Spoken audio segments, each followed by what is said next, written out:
What's up, guys? Orcas here. Today we got another video. Today we're going to be talking about the Dover race, and honestly, without a certain event that happened, this wouldn't really be much of a race to talk about, to be honest. I mean, we kind of expected this going into the race. Dover would kind of just be like your average, oval track that doesn't really have all that much exciting racing. I mean, it's a short track. I mean, like, holy. NASCAR needs to get their short track stuff figured out, man, because it's probably been the worst racing that we've seen this year, to be honest. Like, I would take the road courses, I would take the intermediates, of course. I'd even take the super speedways, even with the two wide side by side. Even Talladega, like I would take Talladega, that race, over any of the short tracks we've had. And not even particularly close. But I will say the end of the race did get exciting because a lot of certain things happened. But the first two stages really weren't that much to talk about, to be honest. I mean, Chase Elliott easily nabbed stage one after he got the lead from Briscoe. It was smooth sailing from there. Nobody contested him at all. Stage two kind of got mixed up a little bit with the strategies and all that, but Christopher Bell ended up winning that. Once they kind of got into lap traffic, it kind of just went that way for Christopher Bell. I'm pretty sure he was able to pass Denny Hamlin and just take the lead there, but it was nothing, again, really all that exciting. Just really not much to talk about there. But then the rest of the race, it kind of got interesting in the third stage because we had some cautions come out.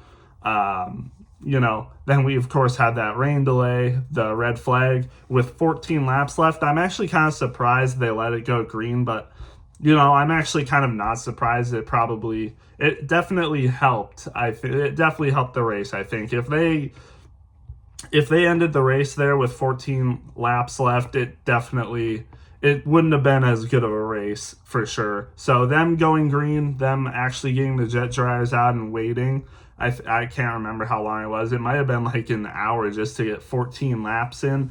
I respect the dedication to get it going when they could have easily just like, we've done most of the laps. We don't need to do all this. But no, they did. So credit to them. It definitely made it a better race for sure. Or else I would probably put it as one of the worst races of the year, to be honest, because really, I already can't remember basically anything that happened in stage one besides just people having issues and Briscoe kind of falling back, because I'm a Briscoe fan. So I definitely pay a little more attention to what happens with him. It was interesting, though, because the qualifying didn't happen. No practice happened either because it was rained out on Saturday. So we kind of just had the field put in specific positions based off where they finished at Chicago and then some other like point stuff. So Chase Elliott ended up having the pole and Briscoe was second. And Briscoe took the lead for the first few laps, and then Chase Elliott took it back. And those would be the only laps that Briscoe led during the race, but he still ended up finishing second. So I'm glad about that. But man, it was so close. It was so close. He could have had the win, but Denny Hamlin ended up getting the win, his fourth of the season. And man, you gotta give credit to Denny Hamlin. Like him or hate him, he is definitely standing out to be one of the best drivers this season. And he might just be the best driver in the field right now, most accomplished driver in the field right now. I mean, you got people like Brad Keselowski, Kyle Busch. I mean, Kyle Busch is definitely a contender for the best driver of all time in the field right now. I mean, Brad Keselowski, like I said, Joey Logano, Kyle Larson. You got a lot of good people in the field right now. And, Joey Logano, or not Joey Logano, Denny Hamlin might just be the best out of all of them. I think out of, the biggest veterans in the sport right now, as it stands like right now, like just for this season, the best veteran is definitely Denny Hamlin, I would say, more than Brad Keselowski, Joey Logano, and Kyle Busch, obviously. So, I mean, that's something for sure. I mean, 4 wins on the season, 58 wins. I know Kyle Busch has 2 championships and more wins, but I mean, Denny Hamlin is up there, man. He really is one of the best. I would say probably, out of those guys, it probably goes Kyle Busch as the best, then Denny Hamlin, and then probably Logano, and then Brad. But I mean, just wow. It's crazy to see Denny Hamlin dominate this. I just watched a video last night and this morning about like how the veterans don't seem to have it figured out. Joey Logano does when he gets into the playoffs, but Denny Hamlin I think has it the most figured out how to get wins anyway. Joey Logano, I guess, for the next gen era probably knows how to win a championship better than Denny Hamlin, obviously, but he doesn't know how to get those wins like Denny Hamlin does, and just be one of the best in the field until playoff time comes, and that's when Penske and Joey Logano start to shine. But in terms of like the whole season, I would say Denny Hamlin is definitely better than Joey Logano in terms of like the whole season and then the playoffs. I would say Denny Hamlin's a better driver than Joey Logano in the next gen era. Even though Joey Logano was 2020. I'm a newer fan. I think 2022 was the first next gen era. So Logano won the first next gen championship. Then he won 2024. We'll see who wins 2025.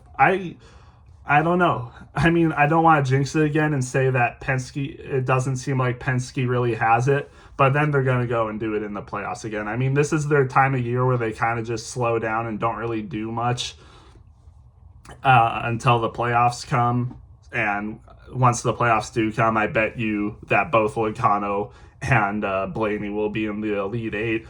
Or, if the odd year, even year thing is really a thing for Joey Logano, maybe he gets eliminated in the round of 16. That's what happened in 2023 after he won the championship. So who knows? But hey, Denny Hamlin, again, like I said, one of the best out there. I mean, yeah, it was crazy. I mean, Christopher Bell challenged him in the final laps and then spun out. And then you had Kyle Larson on the front row, had another caution. And then it was Chase Briscoe, went from 10th to 2nd in 14 laps, granted with cautions. But he also did take 2 tires, stayed in 10th place. And after the first caution, he was 4th, which is crazy.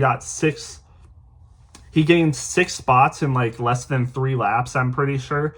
And then, after the next time, he went from 4th to 2nd. And then he's challenging Denny Hamlin. He's on the inside. And I really thought he could do it, man. But I guess, 2-lap tires doesn't really make all that much of a difference unless it's like the very start, like I said. I mean, 10th to 4th in only a few laps. But after that, I think that the tires don't really matter all that much anymore, especially when it's 2 tires. If he had taken 4 fresh tires and still had the 10th spot, he probably would have won. But only 2 tires, it doesn't really make a difference unless it's at the very start.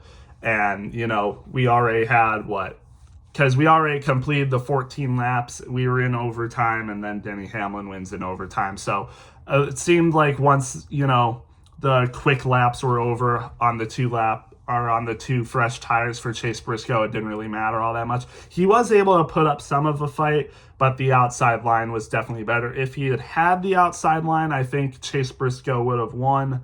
But, inside line didn't do much. We saw that with Christopher Bell pushing it really hard against his teammate, spins himself out. Briscoe had a lead, almost could have cleared him, but didn't have enough, and Denny Hamlin was able to race him hard and get the win. Respectful racing, though, between the 2 teammates. I'm glad Briscoe didn't take him out.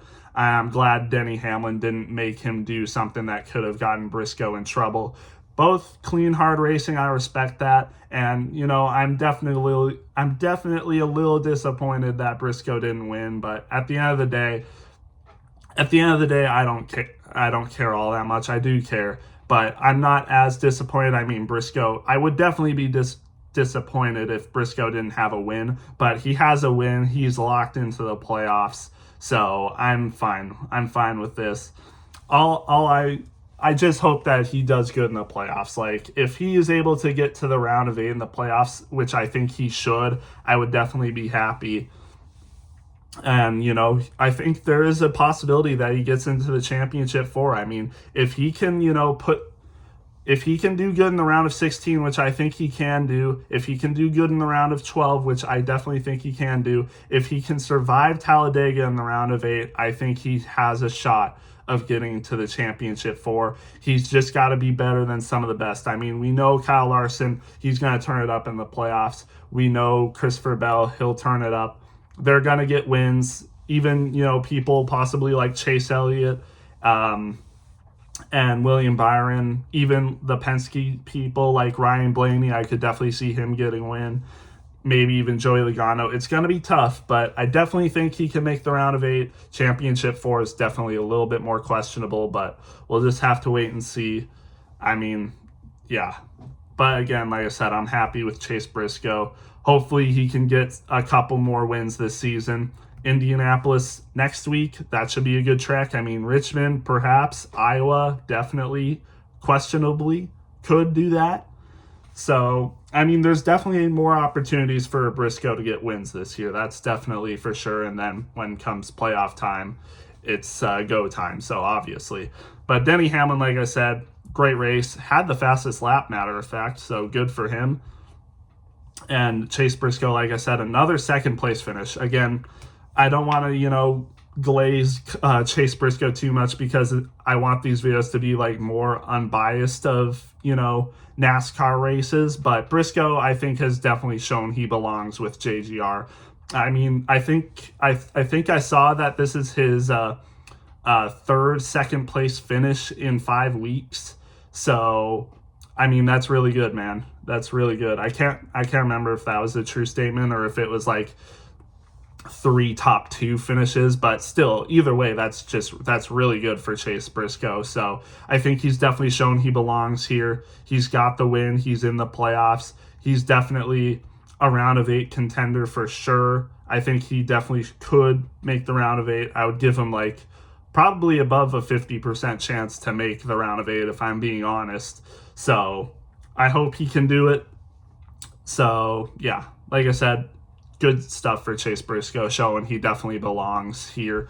And also another aspect of this race, I mean, Hendrick and JGR absolutely dominated this race. The results might not show it, but all 8 drivers were in the top 10 for most of this race. Like Denny Hamlin, Chase Briscoe, Christopher Bell, Ty Gibbs, Alex Bowman, Kyle Larson, Chase Elliott, and William Byron. They were all in the top 10 for most of this race. And actually, I'm pretty sure, the only person that out of Hendrick and JGR that didn't finish in the top 10 was William Byron, and he probably would have finished in the top 10 if it weren't for the crash involving him and Gragson and started by the spin by Christopher Bell in the final laps. But hey, I mean, it's a short track oval. Dover, I mean, very common track. I mean, they used to race here twice a year. And it's just one of those tracks where, JGR and Hendrick have it figured out. Hendrick and JGR are some of the best at the short track ovals, and they showed it today. So, yeah, I mean, you can't really put it much different than that. They just absolutely dominated this race. I want to give a shout out to Alex Bowman because, man, Alex Bowman had a great day today. Actually has the second most points on the day besides Denny Hamlin. Denny Hamlin has 57 and Alex Bowman got 49. He just absolutely dominated this race today. He was basically in the top 5 all day. Ended up finishing 3rd. Would have probably finished 2nd if Chase Briscoe didn't have those 2-lap tires fresher than everyone else. It would have either been him or Kyle Larson that would have finished 2nd. So, hey, I mean, good race for him. And if Christopher Bell didn't spin out, I guess. But still, he would have had a top 5 regardless, and he had a really good day today. So, I mean, Alex Bowman, if there's not like 2 or 3 more winners, I would say Alex Bowman is locked into the playoffs. He just extended his point lead by a lot against Chris Buescher. So, hey, he's doing really good. If we don't see 2 or 3 more winners, I think it would have to be 3 more winners at this point, and he doesn't win, I think Alex Bowman is safely in the playoffs. And I mean, I don't think there's going to be a new driver that wins at Indianapolis that's under him. It's definitely possible, but yeah, I don't think so. I don't think anyone new is going to win at Watkins Glen. I don't think anyone new is going to win at Richmond or Iowa. Possibly Iowa, maybe with like an RFK car, but still, I think Alex Bowman can, start breathing a little bit more, because he's definitely shown that he is definitely running better than what he was earlier in this season. It was only kind of like a month ago that he was running really badly. 1 or 2 months ago, he was running really badly, getting caught up in wrecks and stuff. But now he's come back. He is showing that, he is a playoff driver. He probably will make the playoffs if nothing absolutely terrible happens. So, yeah.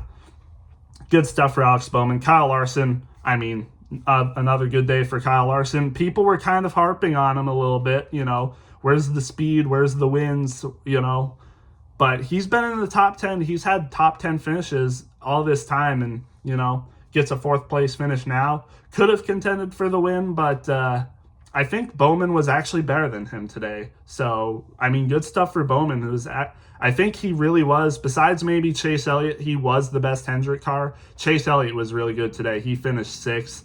Kind of just, an unfortunate situation there with all the cautions that came. If this played out normally, I think Chase Elliott would have had a top 5 finish, maybe a 2nd or 1st place, but he was looking really good. I thought he was going to win based off of stage 1 and even stage 2. But yeah, he was really good.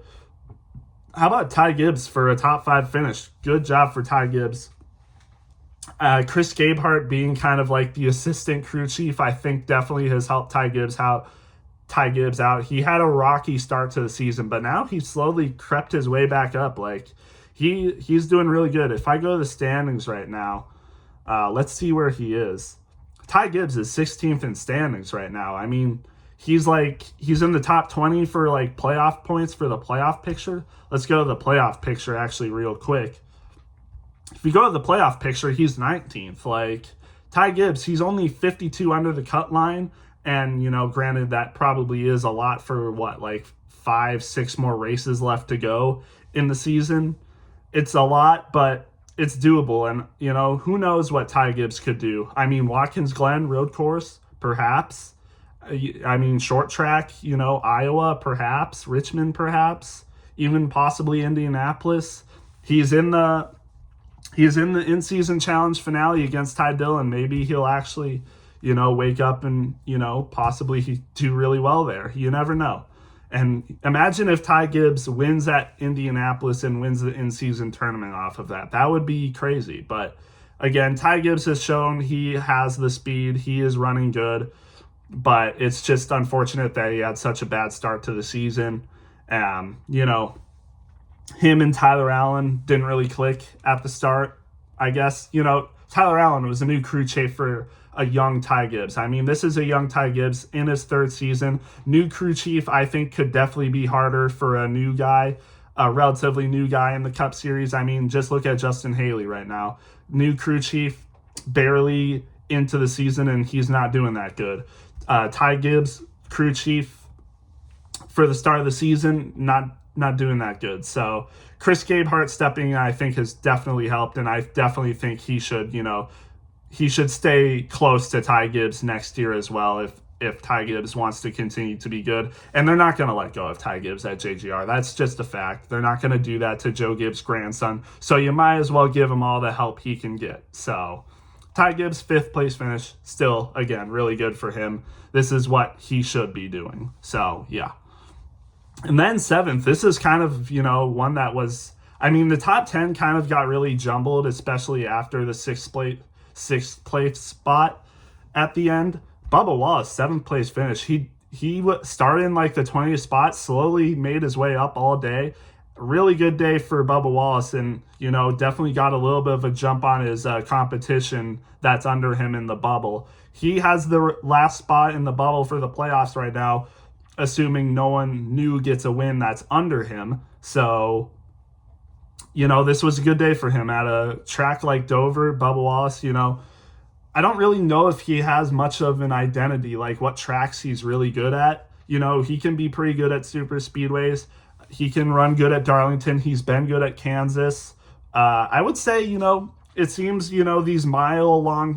it seems like these mile short tracks are what's good for him. I mean, he's been good at Darlington, and now, a top 10 finish at Dover. Good stuff for Bubba Wallace. Just consistent throughout the day, slowly made his way up and just got into the top 10 and stayed there. So good job for him. Ryan Blaney finishes 8th, kind of hung outside the top 10 for most of the day. I guess tracks like this aren't really Penske's specialty, and at this time of the year they're not like absolutely amazing. I bet they pick it up in the playoffs for sure, so we'll just wait for that. But 8th place finish, still not bad for Ryan Blaney on a track like Dover. So yeah. 9th place, Chris Buescher. How about RFK, by the way? 9th for Chris Buescher, 10th for Brad Keselowski, and Preece would have had a top 15, but had a lot of troubles today. Just kind of unlucky where he was. We'll get to him later, but Chris Buescher, 9th place, Brad Keselowski, 10th place. Brad Keselowski's definitely been a person that's picked it up too. I mean, he was in like the 30th places at the start of the season, but he's definitely picked it up. I want to go to the playoff picture again to see where he is. I mean, 27th, that's still not good. But if we go to the standings, let's go to the standings, because I'm sure he's definitely higher than that. Well, maybe not. No, he's still 27th in the standings. So I guess never mind, but he's picked it up. Like, you can definitely tell he's been better. It's just that he had such a steep cliff in the beginning of the season, and just, I mean, he's been getting top 10s, but he hasn't really been getting stage points and stuff, so it's unfortunate. But Brad, I wouldn't say he's a bad driver right now. It's just, it's been tough to climb back up the hill that he had when he started. So still, I want to give credit to him. 10th place. He might not even make the playoffs this year. He's going to need to win for sure. But yeah. And I do want to mention the standings in the playoff picture. Like, all the drivers are actually decently close. So, I mean, it's not like he's in 27th and in a really bad spot, really under a ton of people. No, it's pretty close too between like the points with people. So, we'll see what happens by the end of the regular season, and by the end of the playoff season, I would definitely think he could creep back up into like the top 20 for drivers. But, yeah. Kyle Busch, 11th. This is interesting. I mean, Kyle Busch was ranked top 10 all day, finishes 11th. And a big, interesting thing to note, Richard Childress after the race was like, hey, we need to change something. We need better cars.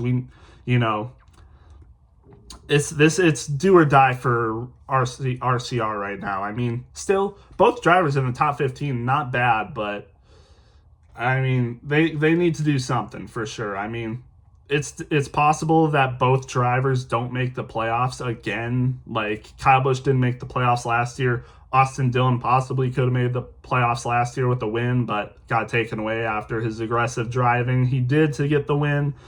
So it's not been looking good for RCR, especially this year. Kyle Busch is in the hunt to make it off of points, but I wouldn't count on it. I mean, he's still under people like Ryan Preece. He's under people like Bubba Wallace, And barring that we possibly get one or two new winners, which I wouldn't be surprised. I could definitely see us getting at least one new winner, maybe two.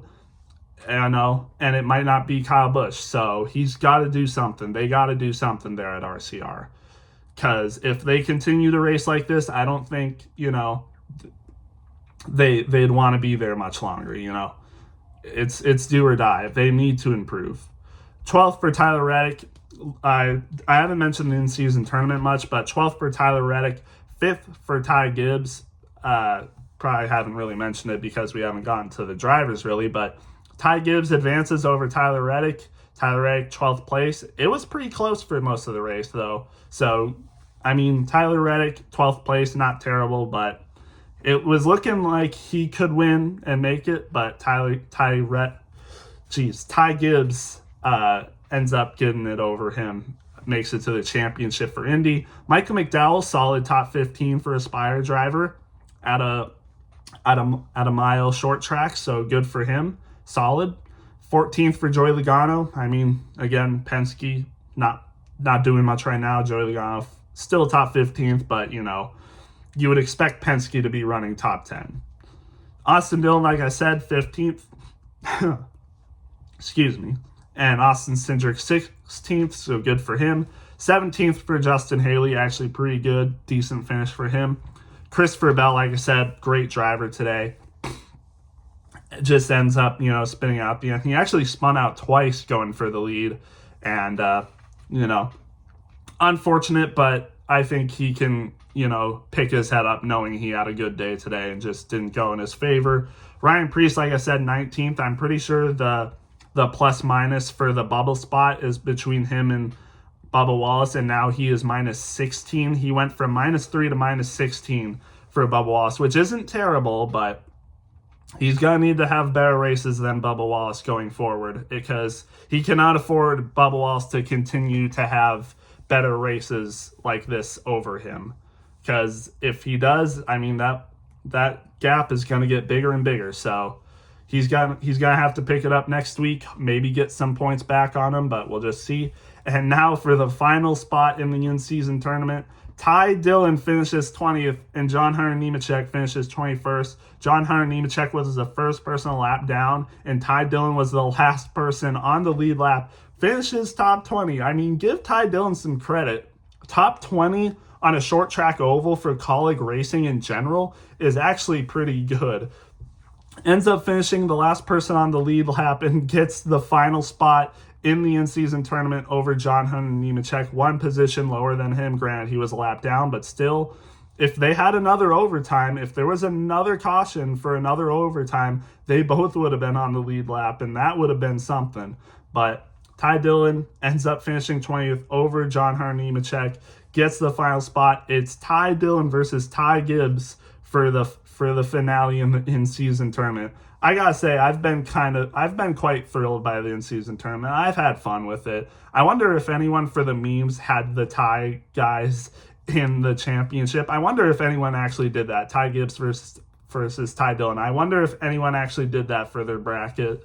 I wouldn't be surprised. I hope at least one person did it out of the millions that people did. So, still, I mean, this is nice publicity for Kaulig and Ty Dillon. It's good to see. Ty Dillon isn't one of the best drivers at all. He's a 32 seed for crying out loud. Like, he barely made it over SVG and probably wouldn't have if SVG had won COTA, which he definitely could have. But yeah.